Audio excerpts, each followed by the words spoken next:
Recentemente, acompanhamos mais um lamentável episódio que serve de base para essa edição. Foi no início de março, no clássico entre Vasco e Flamengo, no Maracanã, válido pela 10ª rodada do Campeonato Carioca. A briga generalizada deixou um saldo de 8 pessoas feridas. Para Éder Eliazar, uma viagem sem volta. Após 15 dias internado em estado grave no Hospital Souza Aguiar, ele faleceu no fim da manhã do dia 21. Não é de hoje que se noticia as terríveis brigas que acontecem antes mesmo da partida começar. As cenas de horror repercutidas em seguida mancham a imagem do futebol como cenário de entretenimento para uma grande parcela de torcedores, que são os mais prejudicados por esses atos. Sejam bem-vindos ao Dia a Dia, um podcast produzido pela equipe de redes sociais do jornal O Dia. Eu sou Agnes Gigas e te convido hoje a debater sobre a triste realidade do futebol brasileiro, a briga entre torcidas organizadas. Nós convidamos os repórteres Leonardo Bessa, da Editoria de Esportes, e Saulo Júnior, da Editoria Brasil, do jornal O Dia.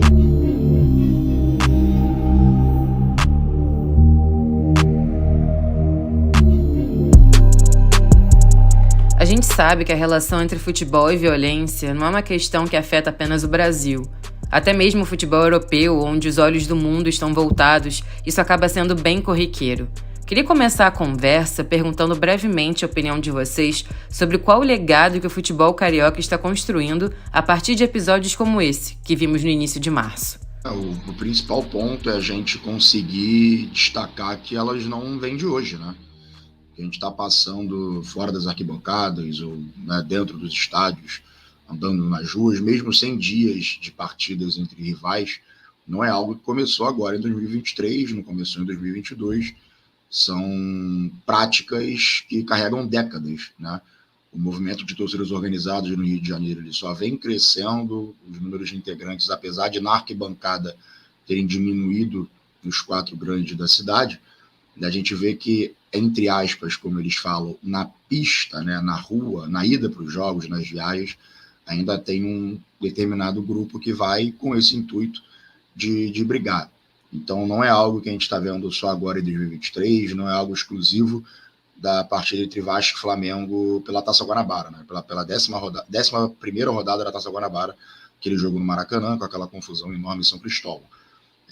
Eu acho que o cenário ele é muito amplo, ele não começa num Vasco e Flamengo, num Botafogo e Flamengo, num Fla-Flu. A gente tem casos de violência em partidas de times considerados de menor expressão. No Campeonato Carioca a gente teve um episódio lamentável também, lá no estádio Laranjão, na partida do Nova Iguaçu e Portuguesa, torcedores invadiram a área da torcida visitante, né, pancadaria generalizada, o jogo foi interrompido, torcedores feridos.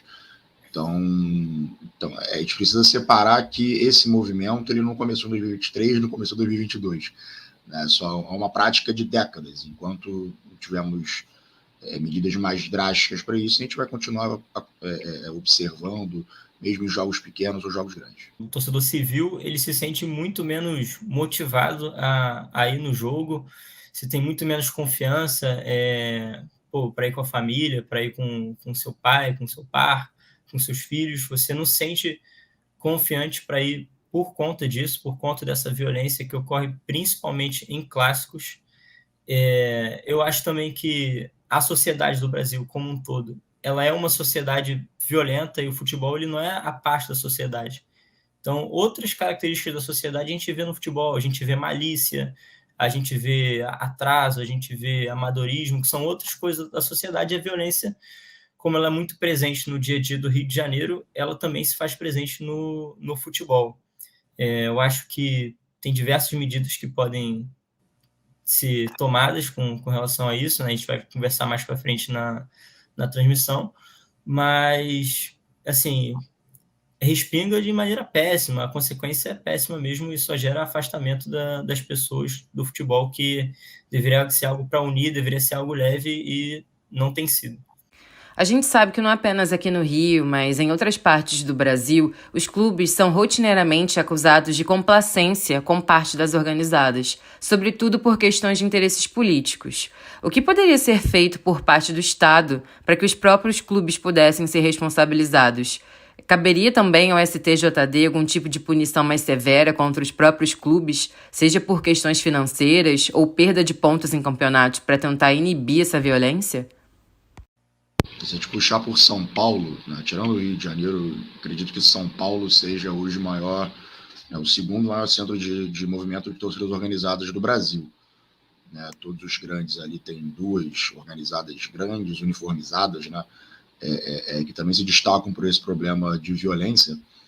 Mas, como você citou, Agnes, a parte política não é um problema exclusivo de clubes de lá ou de clubes de outros centros. Né? A gente tem um caso recente da Mancha Verde em São Paulo, a galera citando a Leila, né, um certo rompimento deles ali, envolvendo carnaval também. Mas aqui no Rio de Janeiro a gente tem torcida organizada envolvida com política, não só no Botafogo, no Flamengo, no Vasco, no Fluminense, clubes pequenos também passam por isso.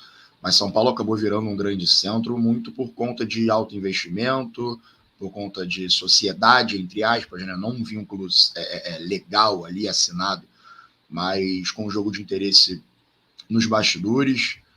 Mas vale destacar, vale a gente relembrar como a torcida organizada ela não pode ter o papel de decisão dentro de um clube, ela não pode ser um braço direito de gestão de um clube.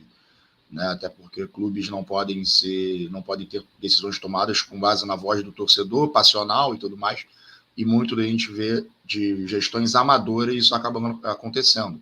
Eu só citei o caso do Palmeiras e da Mancha Verde porque eu acho que é o mais claro de todos.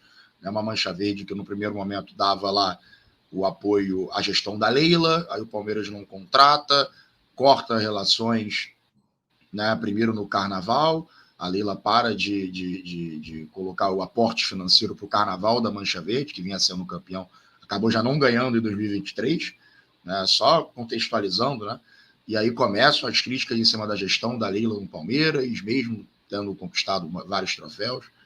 Então é algo que isso vai se espalhando, os clubes vão dando cada vez mais abertura para esse movimento de torcidas organizadas, até que uma hora a casa cai e você vira um braço da torcida organizada, e não o contrário. E você, Sal, o que você acha sobre essas questões políticas também? A gente está falando torcida organizada porque é uma forma mais fácil de falar, só que um clube mesmo ele tem algumas torcidas de todos os clubes, né? Que pô, eu bato palma para elas, que elas têm mesmo a missão de incentivar do jeito delas e tal, e tem algumas outras, e até das mais antigas, principalmente, que tem esse envolvimento político maior. Eu acho muito ruim, isso aconteceu muito com o Clube do Rio aqui, a Força Jovem na época, ela até, quando o Eurico retornou ao Vasco, ela até se dividiu, uns eram a favor, outros eram contra, só que assim, a gente sabe por que alguém vai ser a favor do Eurico, né? Por gestão que não vai ser, né? Então, assim, também outros presidentes desse mesmo clube tinham as torcidas organizadas que eram como se fossem milícias mesmo. Tem o caso da Ira Jovem do Vasco, que agrediu diversos torcedores que protestavam contra o presidente Campelo na época. Então, assim, era como se fosse uma milícia funcionando para ele dentro do estádio, era uma coisa péssima. O Léo deu aí o exemplo da Mancha Verde no Palmeiras também, uma coisa muito ruim.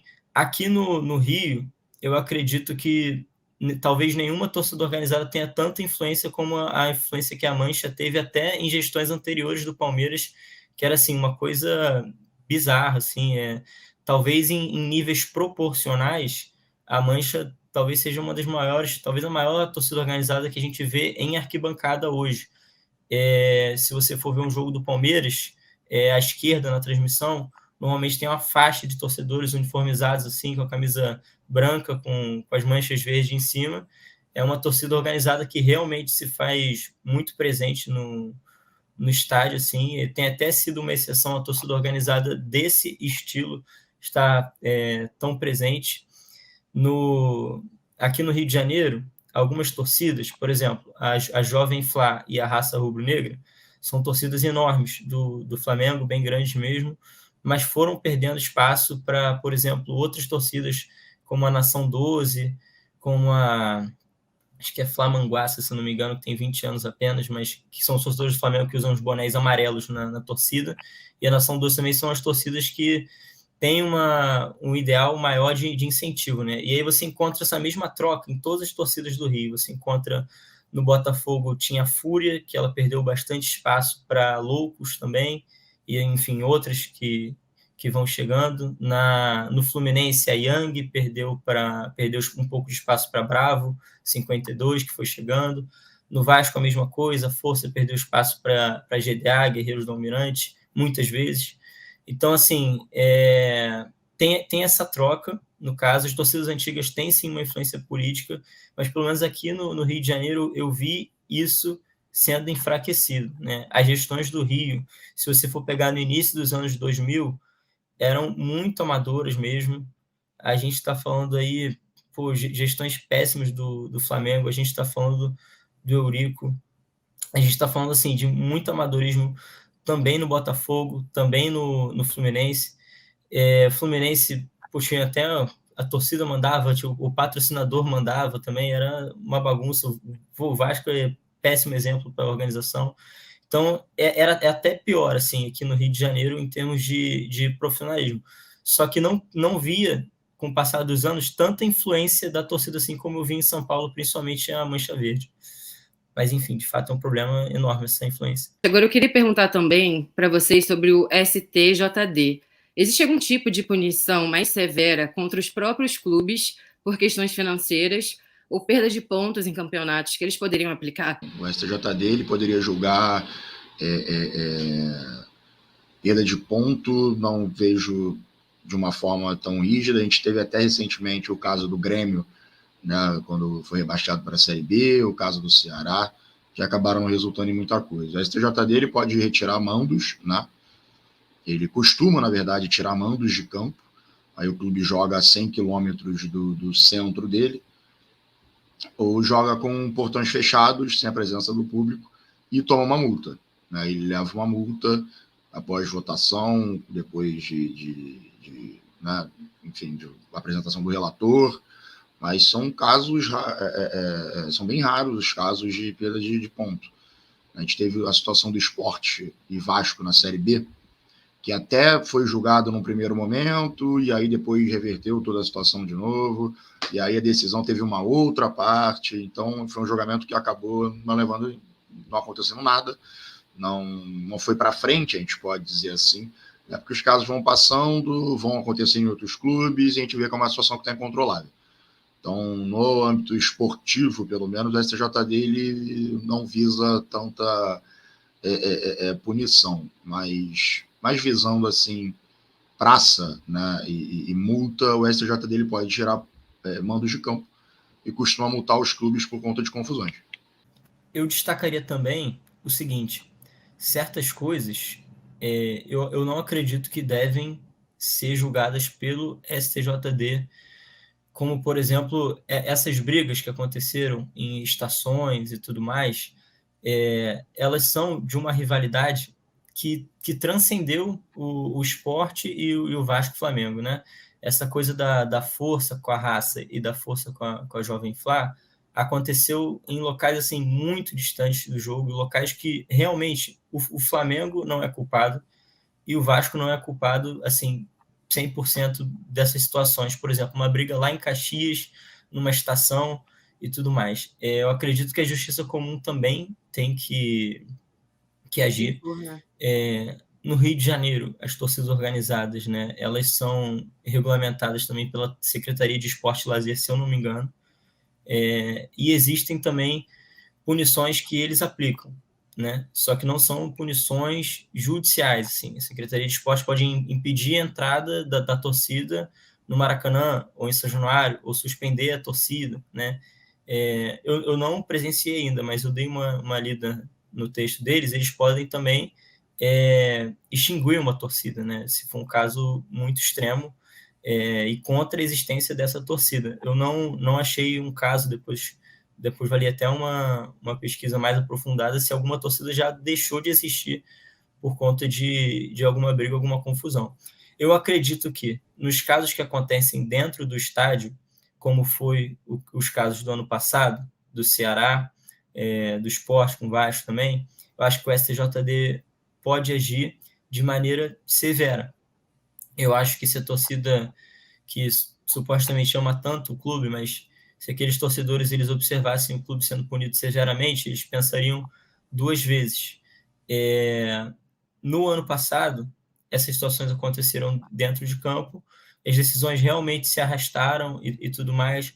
No caso da Série B, principalmente, entre Vasco e Sport, até acabaria não depois mudando tanto, porque o resultado em campo não, o Sport não subiria com aquele jogo, nem o Vasco deixaria de subir depois que a última rodada já passou, né?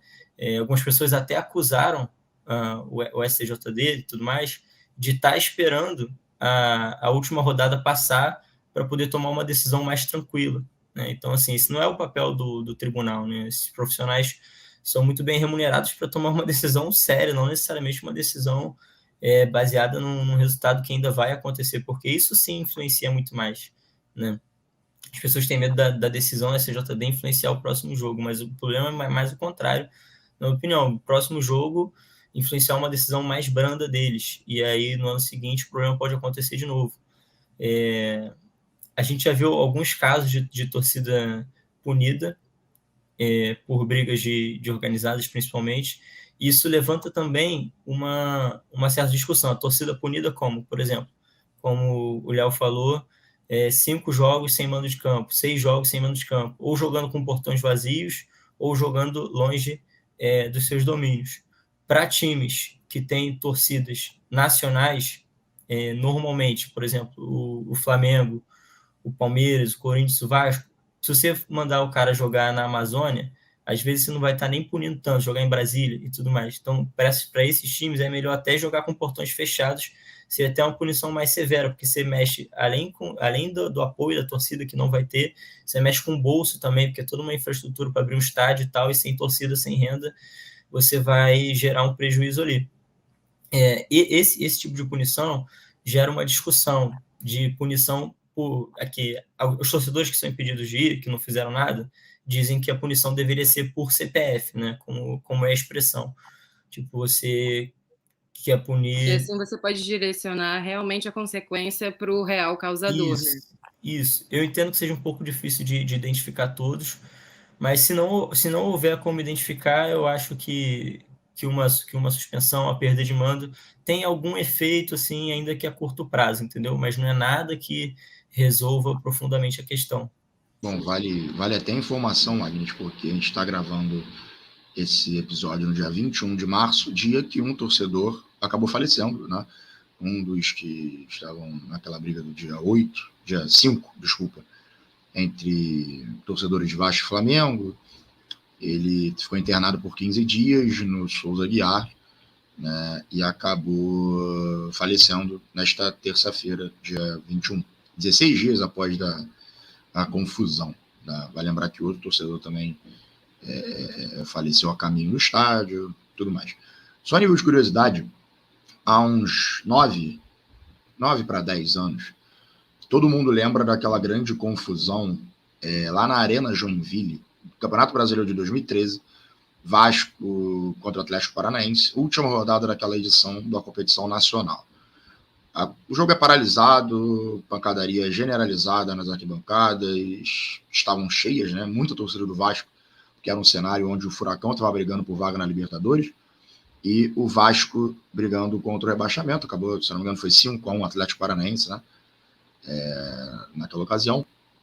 E gerou um choque, porque as câmeras, as transmissões flagraram torcedores tendo a cabeça pisoteada, e isso pegou muito mal para a comunicação esportiva na época.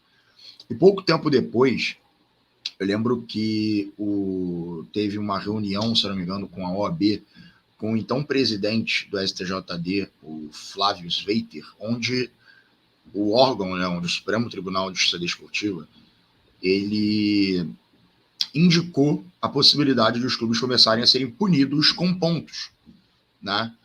E o pensamento era de que, na época, já não estava mais dando para tolerar você deslocar 100 quilômetros à praça do duelo e multar até R$100 mil. que isso já não estava apresentando resultado. Porque mesmo longe da praça, as torcidas, como, né, foi falado aqui, temos torcidas nacionais. Tem de colocar todos os clubes grandes de São Paulo e todos os clubes grandes do Rio de Janeiro são torcidas nacionais. Então você pega um Fluminense para jogar no Nordeste, vai ter muito tricolor. Você pega e tira o Botafogo do estádio Newton Santos, joga no Mané Garrincha. Vai ter mais torcedor do que no próprio bairro do Engenho Dentro. Né? Tira o Vasco de São Januário e joga para Manaus, como foi falado. Que São Januário teria 20 mil torcedores, na Arena da Amazônia vai ter 50. Né? Então é uma punição que acaba diminuindo o impacto apenas para o torcedor local. Torcedor local. Torcedor do Vasco no Rio, do Botafogo no Rio, do Palmeiras em São Paulo, né? Mas para o clube mesmo, pouco ter férias, talvez até melhor, como a gente já citou. Só para pontuar mesmo. E tipo, a nível Estado, o que o Estado pode fazer? Eu acho que o Cláudio Castro, na última entrevista coletiva que ele concedeu, falando sobre o caso, separando quaisquer opiniões políticas, a gente não está aqui para falar sobre isso, mas na minha visão ele foi certeiro. Eu acho que a primeira proposta das torcidas do Rio que encabeçaram o movimento de acabar com a punição no CNPJ e punir o CPF, ela é perfeita. Ela é perfeita porque tem muitos grupos de 20 torcedores que brigam contra 20 torcedores, por exemplo, numa estação em Caxias, né? Ou uma estação de metrô da linha 2. E aí são 20 contra 20 ou 30 contra 30, não representa a torcida organizada em si. Agora, casos como o de Flamengo e Vasco, Força, Raça, Jovem Flá, onde você vai punir 200 CPFs, 300 CPFs, desculpa, aí você sai do micro e ir para o macro. Né? Você sai do caso micro, abre o leque do macro, onde você tem 200, 300 vascaínos contra 500, 600 flamenguistas. Aí, na minha visão, já não tem como ser enquadrado a punição do CPF. Porque ali são 300, 400 pessoas representando uma organização. Ninguém fala, aquele ali é o fulano, aquele ali é o exemplo, tá? Entre aspas, aquele ali é o Vinícius, aquele ali é o Rodolfo, aquele ali é o Marcos. Não, vai todo mundo falar, olha lá, tem 400 cabeças da Força Jovem do Vasco.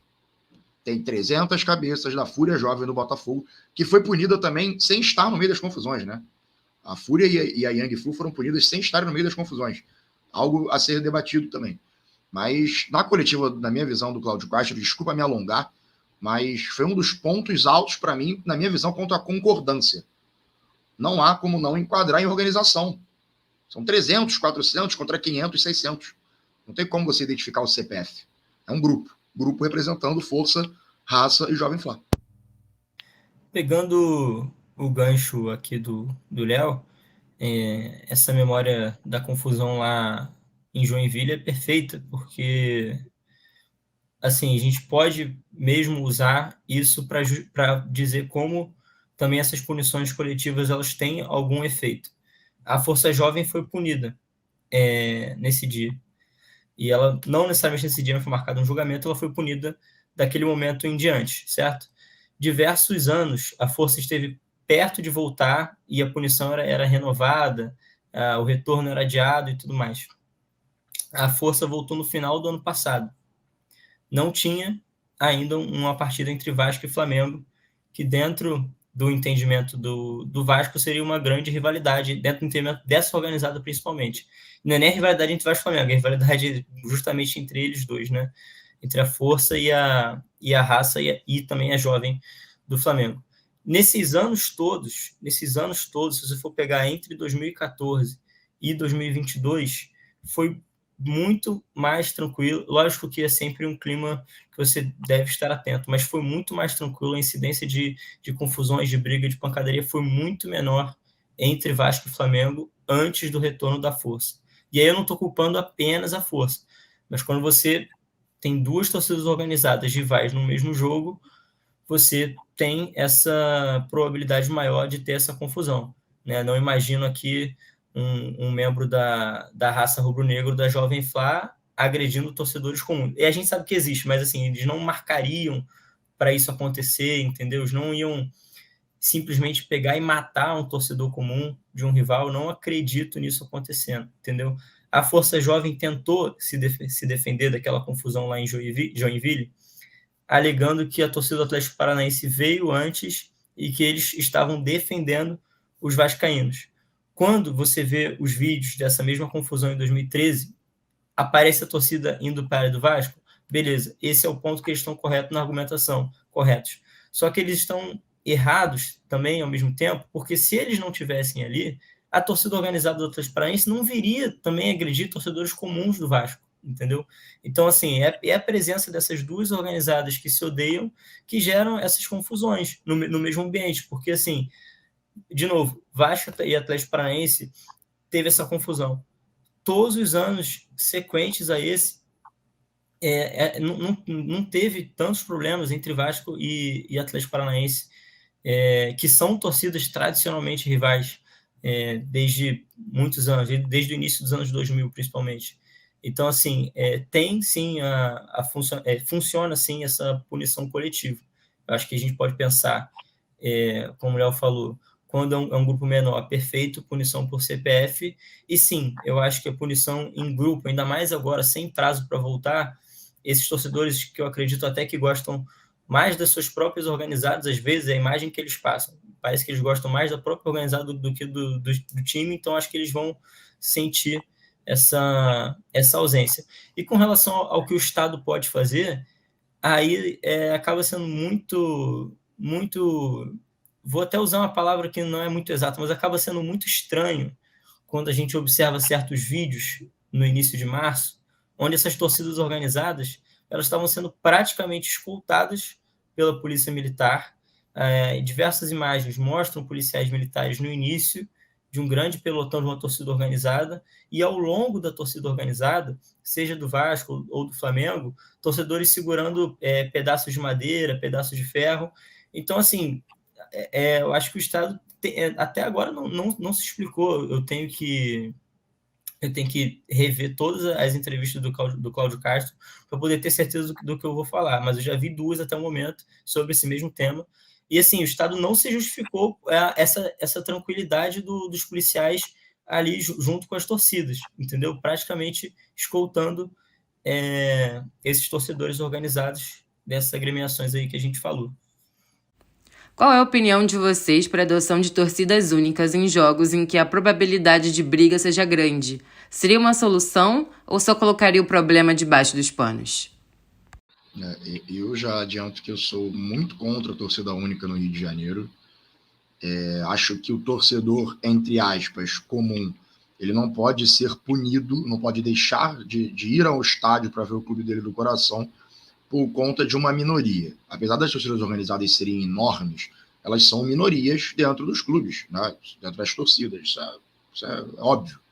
Então, acho que o torcedor comum ele não pode ser punido, não pode ser proibido de assistir ao amor dele, né? Seja no Maracanã, no Newton Santos. Aqui no Rio de Janeiro, enfim, ou São Januário. Aqui no Rio de Janeiro, a gente teve, né, há pouco tempo, essa possibilidade, né? Vamos ver a torcida única, como é que fica no Rio. A Justiça vetou praticamente de imediato, né? Praticamente de imediato, essa questão de torcida única, porque, né, vamos ser sinceros, eu acho que você assinar torcida única no Rio de Janeiro é você também assinar a incompetência dos órgãos de segurança. Acho que o Estado não daria esse mole, né, de dar um tiro no próprio pé. E um segundo lado é também o Ministério Público avaliar a torcida única apenas em clássicos, o que também não faz muito sentido, porque se o grande problema acontece nos clássicos, né? Então é um debate muito amplo, só que o principal, Agnes, a gente precisa já falar, é o torcedor comum, ele não pode ser punido por conta do torcedor organizado. A torcida organizada tem inúmeros problemas. Só que a gente não pode esquecer que caso esses problemas, e aí utopia, né? Utopia. Mas a torcida organizada ela tem uma função social, ou pelo menos deveria ter uma função social.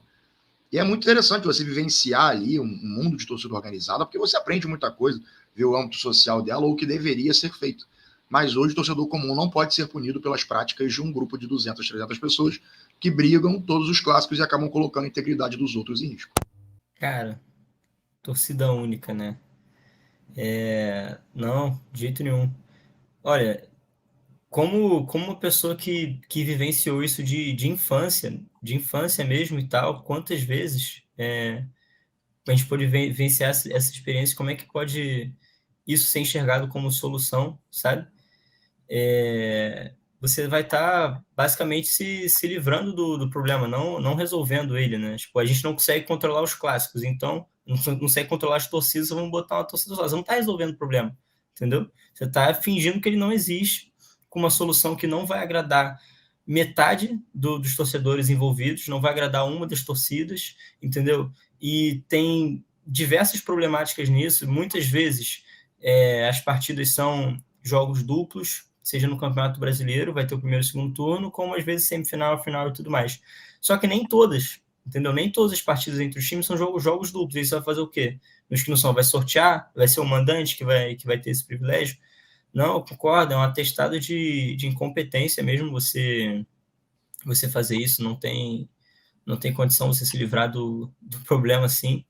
É como se você chegasse em casa e aí, pô, você encontra o seu filho fazendo besteira e aí você vai se livrar do seu filho? Não, você vai ensinar ele, entendeu? E aí, o que a gente tem que fazer com a torcida é isso, não fingir que o problema não existe, botar a torcida única, isso aí não é uma solução que deve ser nem considerada, assim, na minha opinião.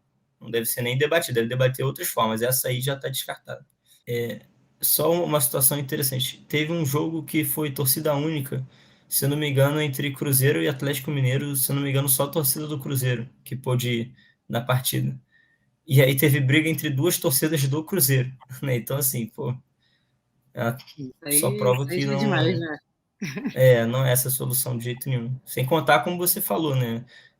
Toda torcida organizada que vai ficar de fora, vai ficar revoltada e tudo mais, vai usar isso como pretexto para arrumar também as brigas e marcar as confusões.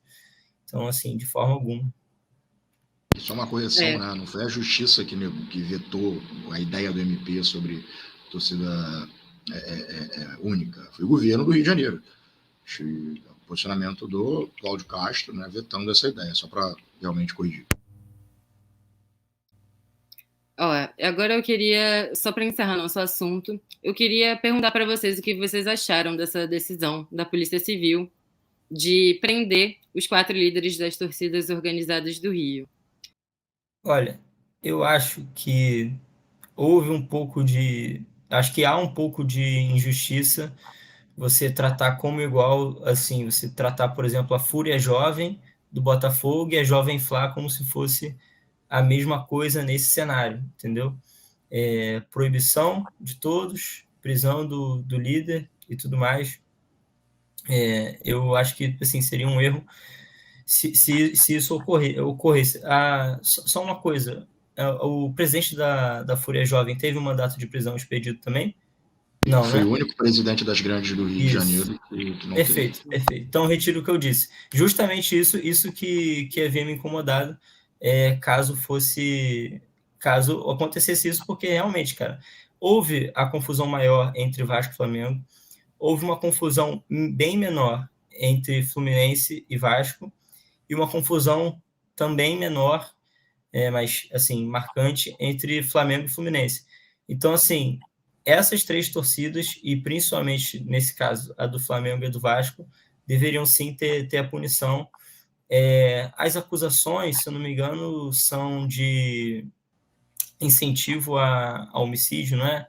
Apologia, crime organizado, apologia à violência e incentivo ao crime e tudo mais. Depois a gente tem que ver as punições certinhas. Eu achei justo, honestamente, porque é isso que eles estão fazendo, entendeu? É uma barbaridade total. Talvez alguém de fora do Brasil, olhando isso, caraca, a pessoa fique totalmente surpresa. A gente ficou um pouco impactado, lógico, ninguém tá livre disso, mas assim, não chegou a surpreender a gente. Eu fiquei impactado, mas eu não fiquei surpreso. Olha que coisa péssima, né? Porque as imagens são bizarras, né? Eu deveria ter ficado totalmente embasbacado com isso e eu não fiquei. Eu fiquei chateado com a violência e tudo mais. Só que acho que sim, essas punições têm que acontecer sim. Tem a punição da torcida e essa punição da civil também acho totalmente correta. Eu acho que é bom falar também que, apesar, né, da prisão dos 4 mandatários dessas torcidas, a gente tem o Anderson Dayan, e o Fabiano da Força, o Bruno da Jovem Flá e o também Anderson, nesse no caso o Macula da Raça Rubro-Negra, até que ponto determinar a prisão desses 4 presidentes de torcida organizada vai ser até 10% do que o Estado pode fazer para parar com essas brigas. Na minha visão, nem um pouco. Nada. Na minha visão, nada. Então, além da prisão, né, a gente vale destacar que foi pedido bloqueio de todas as contas deles, busca e apreensão, né, enfim, dentro daquilo tudo, suspensão de todas as atividades e porta fechada das sedes das torcidas envolvidas, quebrando o sigilo de redes sociais, WhatsApp, busca por fotos em redes sociais ou em celulares, né, ligações, tudo aquilo que possa envolver de alguma forma esses caras foi bloqueado. Mas até que ponto os 4 são, de fato, os mandantes ou os que organizam essas brigas? Porque um caso é muito claro, né, e quem acompanha o universo de torcidas organizadas sabe disso, e não é puxando a sardinha para um ou para outro, longe disso. Mas essa mesma galera, há um ano, estava brigando pela anistia das torcidas. Esses 5, na verdade, porque o presidente da Fúria Jovem, o Quinteiro, também encabeçava esse projeto na LERJ. Até que ponto esses 5 são realmente os mandantes dessas brigas, as pessoas que organizam isso? É aí que a gente precisa ver. Porque é muito fácil pegar muito fácil entre aspas também, mas é muito fácil você pegar um cara mais cascudo de uma torcida organizada, um cara de 40, 50 anos de vida, que seja, puxa ele, beleza, você é o culpado. Sendo que o que te mais vê em vídeo de torcida organizada é moleque de 20, 25 anos, 30 anos, que não tem cargo nenhum, que não tem nada em torcida organizada. Então, até que ponto a prisão desses 4 é importante para o combate à violência das torcidas organizadas? Na minha visão, em nada. É uma forma de repressão errada, né? A gente voltar décadas e décadas da nossa história, não só como liberdade, mas é você pegar os 4, reprimir e falar, beleza, vocês vão pagar por algo que a gente não sabe se vocês são mandantes. Acho que é aí que a gente precisa olhar. Né? O Quinteiro sobrou nessa, e vamos lá, né? Que bom. Né? Ainda quero entender a questão também do presidente da Young Flu, que é o Anderson Azevedo. Quero entender essa situação. Porque a Young não estava no meio das confusões, a Fúria também não estava, e as duas acabaram sendo punidas. Né? As duas foram punidas e entraram no mesmo balaio. Também não dá para saber muita coisa. Mas, sendo até um pouco mais ríspido, acho que a impressão que dá, os anos vão passando, as brigas vão continuando. A gente teve o caso da mudança de rota da Jovem Flá nessa briga contra a Força. Isso foi né, escancarado. Até que ponto BEP, Polícia Militar do Estado do Rio de Janeiro, e MP não estão agindo de uma forma como joguem aos leões, as torcidas. Joguem aos leões. Vamos ver o que vai acontecer. Porque eu acho um absurdo você não ter um controle. Se uma vai por um lado, outra vai por outro, como é que as duas se encontram? Como é que as duas se cruzam num lugar? Uma pega um trajeto e faz isso daqui. A outra faz isso. Como é que elas se encontram no meio desse trajeto? Eu acho que há um movimento muito claro de vamos jogar as torcidas organizadas na boca dos leões e vamos ver o que acontece. No ruim, a gente pune por mais tempo, como a gente está fazendo há 10 anos, que não resulta em nada. Esse foi mais um episódio do Dia a Dia. Obrigado por ter escutado até aqui e até a próxima.